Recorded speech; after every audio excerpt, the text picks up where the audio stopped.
In the months after the riot, several groups emerged to keep that momentum going. Some of the most influential voices were from the family of Breonna Taylor. The Grand Rapids native became one of the faces of the movement after Louisville police shot and killed her. Her memory forever honored over a street in downtown Grand Rapids that witnessed some of the worst rioting. As Whitney Burney shows us, Breonna's death and the protests that followed pushed her family into the middle of demands for police reform. There were, police cars on fire, people were being hurt, businesses were destroyed. Right. But what did you see when you were watching that unfold from TV or from images online? What did you see happening downtown? Frustration.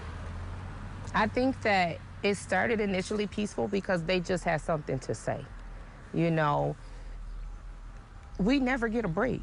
It just seemed like it's one police killing of an African American after the next. There's never a period of time that we can calm down, that we can reflect, that we can finally say that we can breathe again. It's like, okay, we're talking to you and you're not hearing us.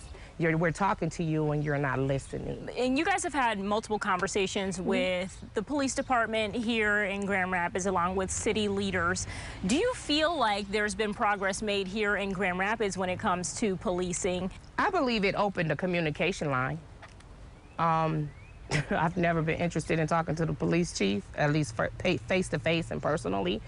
I mean, we can talk about the recently new videos that have surfaced of some of the young men that have been pulled over in traffic stops. We're trying to make sure that Grand Rapids police officers don't have that encounter, that they don't have a traffic stop gone wrong that ends in a death, that they don't have a police call that goes wrong and it ends in a death.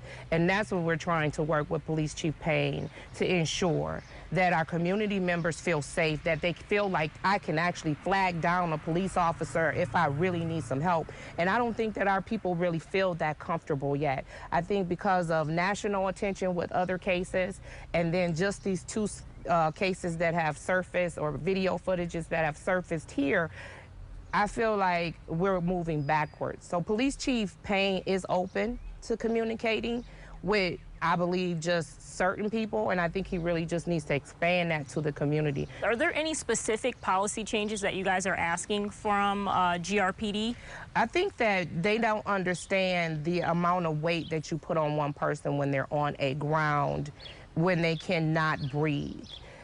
George Floyd should have been the precedent and the last person in this country that police officers felt that more than one police officer can lay on their back.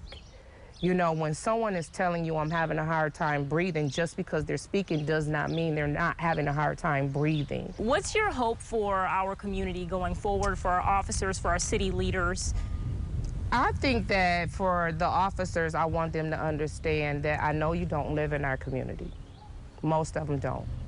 You're unfamiliar with our members of our community, and I think that getting out here in our communities and building the relationships that are essential to understanding how your community that you're policing works. For Grand Rapids to move forward and for us to be where we are, I need to ask the community to be patient too, as well, and to allow these communications to get the things that we need done, and to be patient enough to understand that no change comes overnight. We have to understand that change is a process, and that to know Police Chief Payne is listening.